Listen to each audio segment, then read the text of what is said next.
So this is a very important slide. Hopefully you find it helpful because it's summarizing on one page the 4 different hypersensitivity reactions and specifically examples that you might expect to be type 1 or type 2 or type 3 or type 4. So we talked about with type 1, that being the most common, the allergic rhinitis, the hay fever, the environmental allergies, the allergic asthma, and of course the anaphylaxis. Type 2, the blood transfusion reaction, which we shouldn't have occur because we should be giving the right blood type.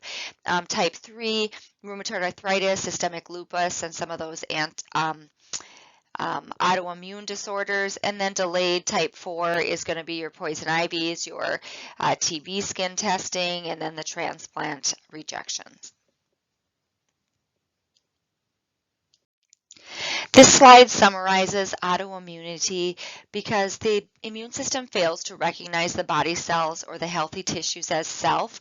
The autoimmune disorder is an overreactive reaction where both the humoral, the antibody, and the cell-mediated reacts and triggers against its own body cells. So again, this autoimmune disorders can be associated with other things such as viral infections, cancer, and other hematological disorders.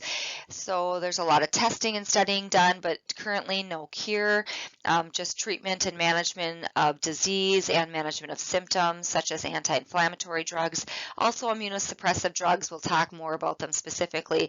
A lot of immunosuppressive drugs or the immune modulator drugs that you hear on TV like Humira, Enbrel, etc., that are used for some of the common autoimmune disorders such as psoriasis.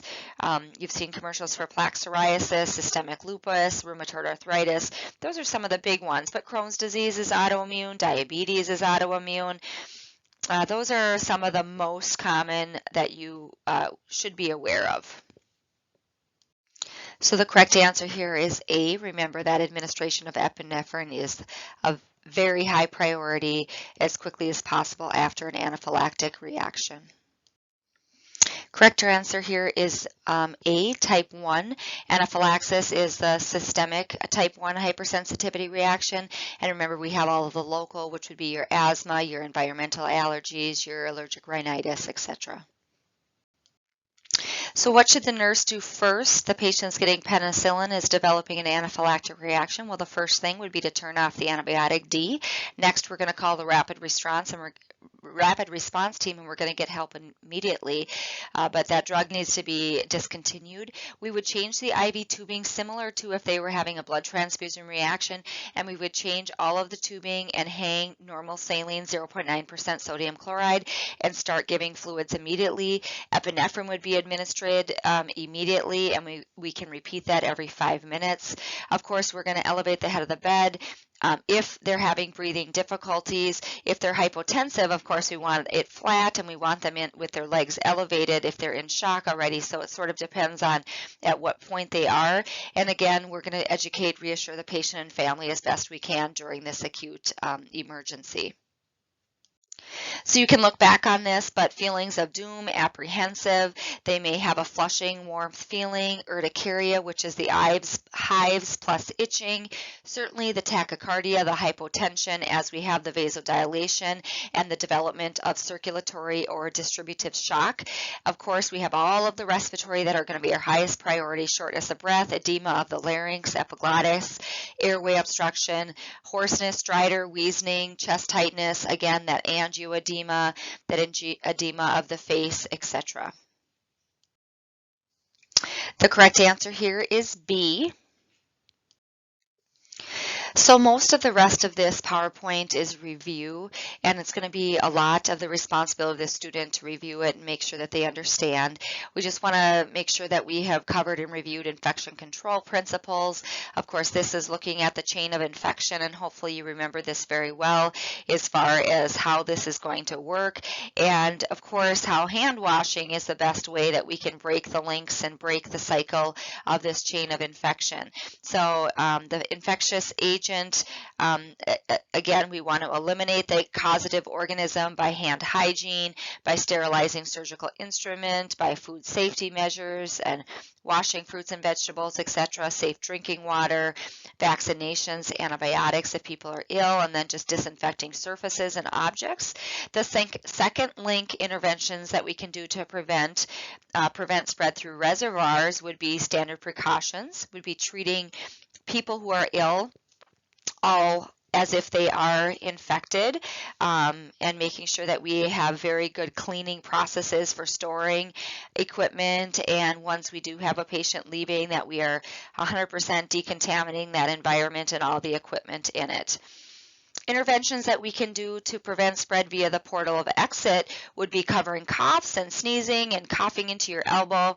Of course, from a nurse perspective, handling body fluids with gloves, keeping wounds covered with dressings, and not working with the wet lesions or weeping lesions unless we need to, and certainly using universal precautions for that. Interventions to break the chains at the modes of transmission, again, would be hand hygiene, wearing gloves, isolation precautions, cleaning and disinfecting equipment that may be used by more than one patient. Portals of entry, well, we can cover up those portals of entry with dressings. We're going to use aseptic technique when changing IV tubing and infusing injectable medications, aseptic technique with all lines and drains, because those are all portals of entry into the body.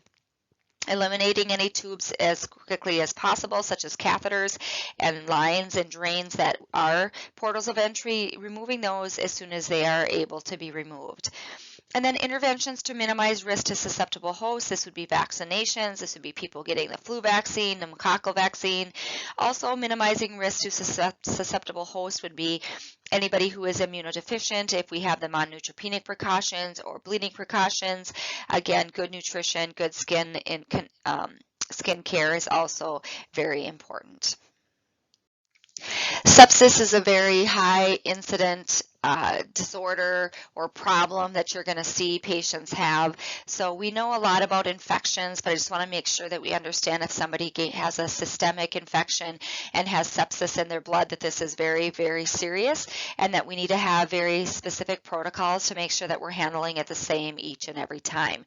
So presence of the infection, again, with systemic manifestations, the infectious organism has gained entry into the bloodstream, and again, it is a very common reason for hospitalization and a common reason for death in the hospitalized client as well. So early identification of sepsis by the nurse and by the treatment team is essential and super, super important. This is all documented in the research. There are evidence-based practices for what the interventions and treatment plan should look like, and that's what we're going to talk about next.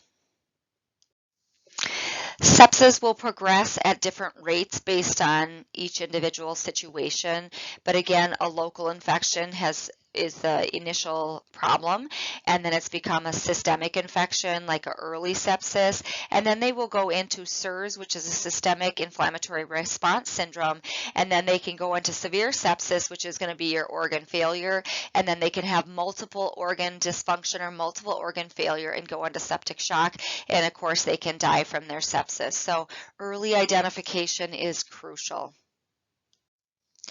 I have a handout in your study guide for risk factors for sepsis, because we all should be aware of who are our patients that would be most probable to have a higher risk of infection, such as age, such as our older population, malnutrition, again, if they have lines and drains, intubation, central catheter uses, etc. Chronic illnesses and comorbidities, all of those things put them at higher risk for developing sepsis. Of course, anybody with immunodeficiency is at higher risk. Anybody who's had surgery or invasive procedures or has open wounds, injuries, or burns is at higher risk. So look at the handout in your study guide. It also, in that handout, differentiates more of the SIRS criteria, which you see here on this slide, and then also I have some other subsequent columns that show you severe sepsis and septic shock. But it's super important that we identify early, so you absolutely need to know what is on this SIRS criteria, what you're going to expect to see in your patients. And a lot of places now have an automatic warning when your patient qualifies for something on the Sears criteria. So even if you had one, like a temperature greater than 101, it's going to alert you. Is your patient septic? And we have to respond to that. We have to document accordingly if we did something about it, if we called the doctor, etc. Again, Sears criteria, if you have two of the following, you meet Sears criteria. So if you have an elevated temp plus you have a heart rate, for example, of greater than 90, you hit Sears criteria, and we have to call the physician. Again, organ dysfunction, if you see things like the dropping of blood pressure, hypoxemia, urine output going down, the creatinine clearance that's increasing, INR that's increasing, platelets that are lowering, all of those show organ dysfunction, right? Shows that the kidneys are not working, show that our clotting factors, which is affecting the liver. So primarily seeing early signs of kidney and liver dysfunction. We only need one of those to show, if one of those shows up, we meet Sears criteria. So it depends on which symptoms we're looking at, but if we're looking at temp, heart rate, respiratory rate, and WBC, which are very easy to note, those we need two of those, and otherwise the other ones are looking at more so the organ dysfunction, and we only need one of those. Either way, bottom line, if you're seeing any of these things, you need to think twice about your patient. Are they at risk for infection and sepsis? Do they have an actual infection? Are we thinking that we have a bloodborne sepsis, and the physician needs to be notified right away to order the appropriate labs to check if they're seeing, for example, an elevated lactate level. So here's a list, a pretty good list about some of the conditions that will predispose a patient to sepsis or septic shock. There are also some nice tables in your book. But again, all of these, hopefully we've talked about them in one way or another, or we will continue to talk about them. These are the patients that you are going to be alerted to. And this is why it's so very important to know your patient's history. We can't just take care of our patients and know what they're here for, what their admitting diagnosis is. We absolutely need to know their history, and we need to know their labs. This isn't something that you should wait to look till the end of the shift, your patient's history in their labs, because you, quote, didn't have time in the morning. This is something that you make time for right away, and this is also something that should be in the handoff report, any of the pertinent history and pertinent labs. So there is a whole specific protocol which is based on evidence, research and evidence-based practice as far as management of sepsis. Within the first 3 hours, we have to get a measurement of the lactate level. We have to obtain blood cultures. We have to get them going on broad-spectrum antibiotics, and we have to get them on crystalloids or IV fluid, 0.9% sodium chloride. So those four things absolutely have to happen within the first 3 hours. The sooner the better. So if we're seeing patients that are qualifying for that SIRS, that would be activating this protocol, and these things would be getting ordered. Within 6 hours, and there's some other things of initial management. It may be a recheck on their lactate level. It may be vasopressors to keep their blood pressure up, etc. And again, those are more critical care type items, but I do want you to know that the first 3 hours, those are things that are happening on the med-surg floors. Those are things that the nurses, even as a new graduate nurse, needs to know and needs to understand is going to be happening, because you're responsible for activating that protocol of orders. So I know we just talked about allergic reactions, but I thought this was a good place to insert this because we are starting broad spectrum antibiotics, and anybody that qualifies for the SIRS criteria, just a reminder of what sorts of signs and symptoms you would see with somebody having an allergic reaction. It can be local, it can be systemic, but we need to be watching for the mild reactions, such as just some itching and hives, to a more serious reaction, all the way to anaphylaxis, where we can have vascular collapse. So from here to the end of the PowerPoint, I'm not going to be talking in huge detail of all of these slides. Again, these are things for you to look at. These are things related to some of the diseases and associated infection control precautions that we would do with the given diseases. You need to understand that. There is a guide in your study guide showing the infection control precautions, such as contact precautions, droplet precautions. It shows what sorts of infection control protection you need to wear, like a mask, gown, etc. And then it also gives some of the examples of diseases that would qualify for that type of an infection control procedure. Now, when you're working, it's beautiful because you look it up, the infection control nurses are involved, and we put signage on the door, so not every nurse has to make that decision. But when they're first being admitted, the nurse needs to know what to do properly and what type of infection control situation to put them in. So infectious diseases, again, this first slide just talks about some of the things that can elicit infectious diseases: immature immune systems, anybody who's immunocompromised. Again, passively acquired maternal antibodies will protect the newborn for approximately 6 to 9 months, but after that, when the IgG is gone, then that newborn is having to develop their own antibodies to antigens that they are being exposed to, so they're still at very high risk, infants and elderly. Again, we want to make sure we provide disease protection through complete immunizations, and we need to talk to infants and children about hygiene and things that also can come into play with certain infectious diseases. This slide is a nice review of the pediatric differences in the upper and lower airways. So again, as we're thinking of hypersensitivity reactions, as we're thinking about how a lot of these infectious microorganisms affect the respiratory tract, that's why I added this in here, just to make sure that we understand the differences in the age group that we are assessing. That is very, very important. And here's a list of some of the infectious microorganisms that can affect the respiratory tract. So the upper airway, you'll see the respiratory syncytial virus, or the RSV, that we can see in that pediatric area. Again, the lower airway area, you see the RSV affecting as well. Pneumonias, pertussis or whooping cough, tuberculosis. So again, either way, does it matter that you know if it's affecting the upper or the lower? Not really. Does it matter that you understand and can recognize some of these diseases and infectious diseases that require specific infectious precautions, such as RSV, for example, which we can see in the hospital? They would be droplet and contact precautions both. So this is mostly review. You've been through the respiratory unit, but just some signs and symptoms of respiratory infections, what to be looking for. Again, the nasal congestion, the nasal cavity that's filled with mucus fluid, runny nose, sneezing, coughing, etc., all the way to the malaise and body aches, etc. Next is a list of the GI conditions that are most commonly affected, and that would be caused by infectious microorganisms of the GI tract. So you'll see the E. coli, Salmonella, Shigella, Giardia, and again the rotavirus that can produce the gastroenteritis. Again, gastroenteritis can occur at any age, but again, if we get it for infants and elderly, that can be really difficult because they are going to be risk for fluid volume deficit more quickly, and so that's why we really are concerned about that in that age group. Again, most important is to be able to recognize these conditions as gastrointestinal infectious diseases. Most of the signs and symptoms for the GI infectious diseases are very obvious. It's nausea, vomiting, it's diarrhea, abdominal pain, cramping, irritability in those infants. You can sometimes see the peristaltic waves on their abdominal tract with that cramping and hyperactivity of the GI tract.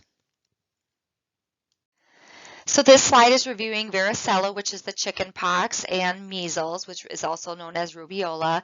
I mean, both are very contagious. Both have preventive measures as far as vaccinations against them. And I'm not going to talk about every single thing, signs and symptoms, etc. But with chicken pox, we know that they can have reactivation of that virus in the form of what we call shingles. So again, if an adult has decreased immunity, they can develop the shingles. We do have a booster for the varicella virus that we can get, and they are doing that they're making sure they're checking titers for healthcare workers who might have exposure to that. So that's a really good thing that they have added in the last several years. Measles, again, it's contagious, but there should be, people need to be vaccinated for it. Again, there's usually 2 to 3 days prior to the development of the measles where they may have this Koplik spots, so they might be able to catch it very, very early. But hopefully we have vaccinations, and we're not going to see much of this. Both of these would be airborne precautions if they came into the hospital with this. Fifth disease is contagious. Even before the rash appears, there's no prevention, there's no vaccine.